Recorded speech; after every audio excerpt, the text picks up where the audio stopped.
এটা একটা খুব সুন্দর ফুল গাছ। যদি বাগানে লাগান, বাগানের শোভা অনেক বেড়ে যাবে। এটা হচ্ছে কেতকী। তো আপনাদের ওখানে নাম জানি না আমি ঠিক কী বলে, বাট এটা আগাছার মতনই জন্মায়। আর ফুলটা খুব সুন্দর। আমাদের বাড়িতে প্রতি বছর এটা প্রচুর গাছ থাকে, আমরা কেটে ফেলে দিই। বাট এই টাইমটাতে, মানে এই ডিসেম্বরের মাঝ টাইমটাতে যে প্রচুর ফুল আসে, সাদা সাদা ফুল।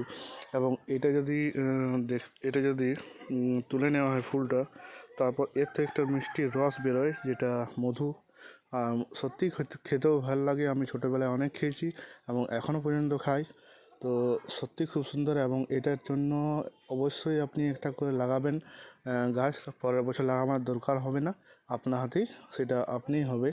এবং এটি থাকলে প্রজাপতি, মৌমাছি, সব রকমের পতঙ্গ এটার উপর আকৃষ্ট হয়ে পড়ে এর ফুলের রস খেলে। আপনার বাগানে যদি কোনো ফল গাছ থাকে বা ফুল গাছ থাকে বা যে কোনো গাছ, সেটা পলিনেট করার জন্য প্রচুর মৌমাছি এবং প্রজাপতি এটার প্রতি আকৃষ্ট হয়। তো অবশ্যই লাগাবেন এটা বাগানে। বাগান দেখতেও খুব সুন্দর লাগে, সাদা সাদা ফুল হয় এবং গুচ্ছতে ফুল ধরে। এই যে দেখতেই পাচ্ছেন প্রচুর ফুল এসছে। তো কেতকী নাম এটার। জানি না নার্সারিতে পাওয়া যায় কি না, বাট যদি কেউ বীজ সংগ্রহ করতে চায় তো আমার সাথে যোগাযোগ করতে পারেন। এখন দিতে পারবো না, বাট এগুলো ফুলগুলো শেষ হয়ে গেলে তারপর এখানে বীজ থাকবে। বীজগুলো আমি অবশ্যই সংগ্রহ করে রাখবো।